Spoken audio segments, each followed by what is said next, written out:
say that. I mean, clearly everybody builds for peak. I mean, they do that to handle peak load. As we tell our customers, don't build for peak load, do things in cloud computing and some type of capacity, offload to an outsourced center, and just build what you need for sustainable within your own facility. Just to quantify it, I mean, there have been several studies, so if you're not aware, but it's around 32 to 35% CPU utilization on average, but yet everyone is building to peak. So some of our customers, they do that. They do power down their servers. You can do that remotely now. They power down remotely all of their company's desktops and laptops automatically if they're not in use over X amount of time.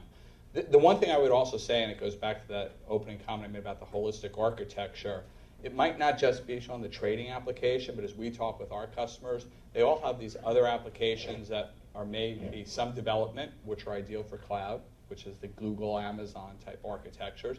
But there are production applications that we all have, including Telex, whether it be our billing systems, whether it be our payroll systems, we got to pay our people, our HR systems, and those are ideal for cloud and to be leveraging a cloud architecture today. And you really don't really care about the latency on those, and then you can put your more critical trading applications and market data applications that require the lowest latency with the highest quality of service ahead of all of that in a more regimented architecture. So I'll say, if anybody has questions as we go, feel free. We don't have to wait until the end. Just raise your hands, and we have a mic. We have a mic that we can float around. So just let us know. So moving back to the ultra low latency space, clearly the high frequency strategies, the ultra low latency trading strategies have driven the demand for data center space in Metro New York and around Chicago. Speaking about the U.S.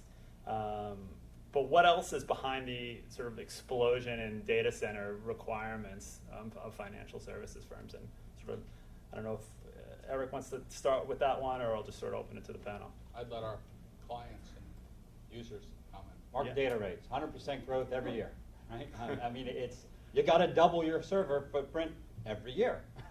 How can that be possible in a in an environment where data center space is already crunched and in a premium? I mean, you just can't physically get the space, particularly with older hardware. I've seen some very interesting things starting to come out of some of the manufacturers with low power consumption. They're starting to get much smarter with that, and the multi-core architectures do seem to be starting to bring the compute per watt, I think, is the ratio, dramatically down, which is great. But it's still, market data rates are still far outpacing that.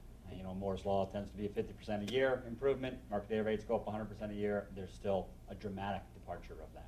Would you agree that throwing hardware at the problem is not really an option anymore? You need to be smarter about it than that?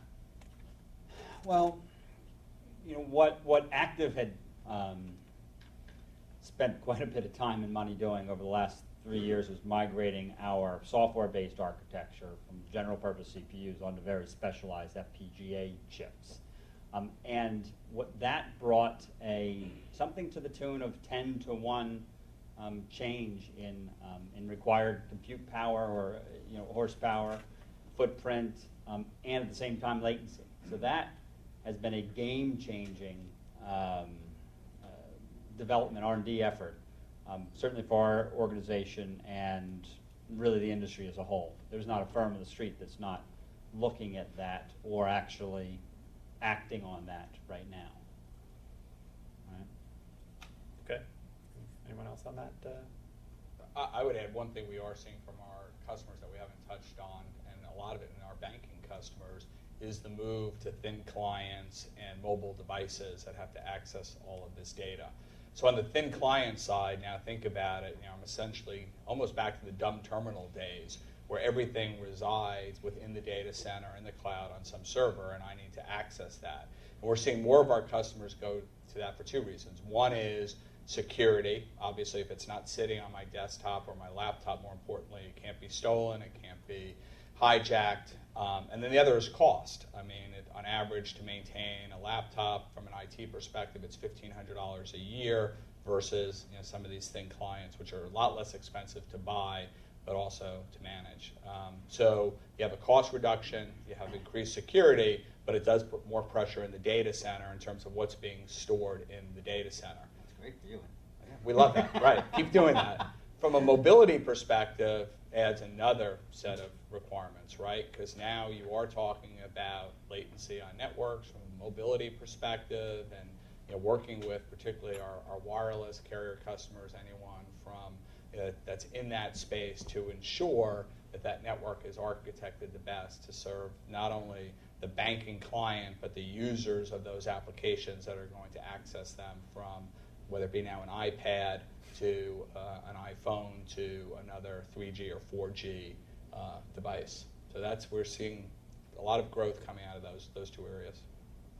So I found it particularly interesting that we're at a point where trading desks are talking about switches and routers and Ethernet and latency from really only 10 years ago, where at least a lot of the equity traders I work with didn't want to even talk about the computer. It just needed to work, and that was it.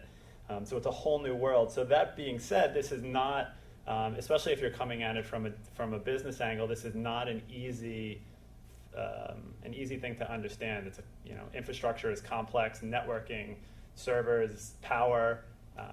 I had to read up on the difference between a kilowatt and a megawatt, right? So it takes a while. So the question then is, how do people differentiate? What do they look for?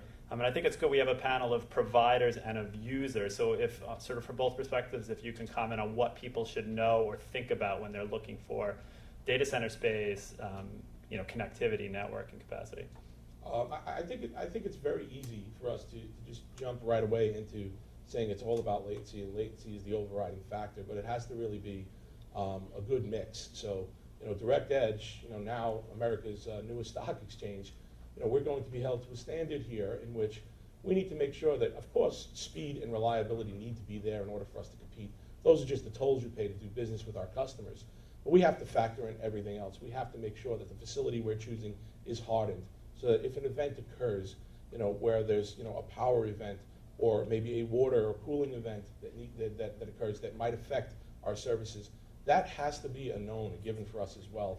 So while I do feel that everyone should look at latency and be sure that that we're able to deliver our services to our customers as quickly as we possibly can, we also owe those customers reliability and the assurance that when events do occur that might affect those services outside of things like latency or capacity issues that occur, that the facility is going to be there, that the Direct Edge Stock Exchange is going to be there for our customers in those scenarios. Yeah, I think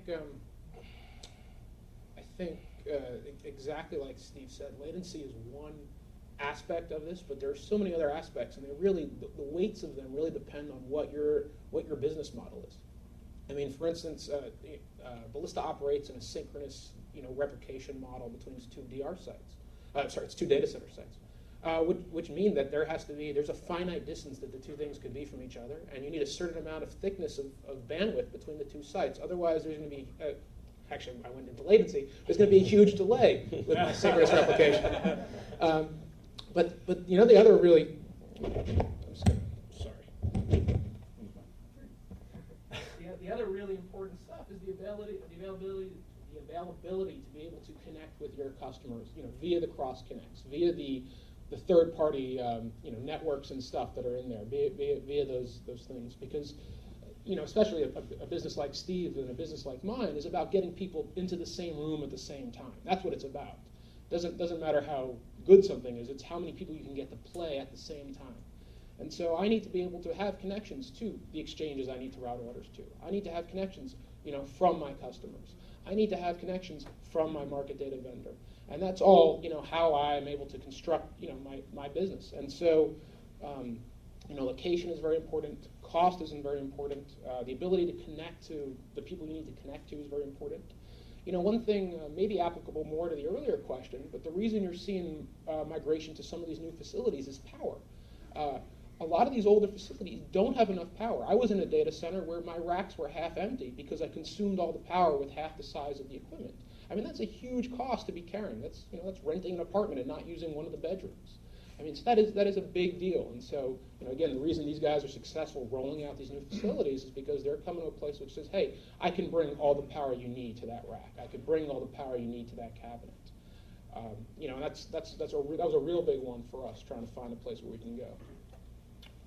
I think we talked about latency all morning, and I think it is important. As a matter of fact, we're banking on it. We just built a huge, large-scale low-latency network. But there's other areas, and I think from a carrier standpoint, carriers need to put some skin in the game. So it's about not just latency, it's about SLAs on availability, support, installation timeframes, things like that. I think, again, a carrier needs to put some skin in the game so we can provide the breadth of services to our clients.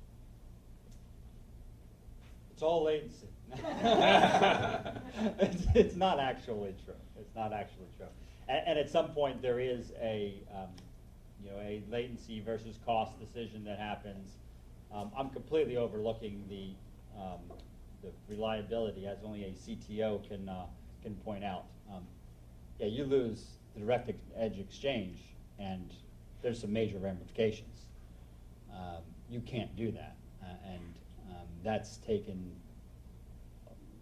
far too often as a given from many of us. That is absolutely critical.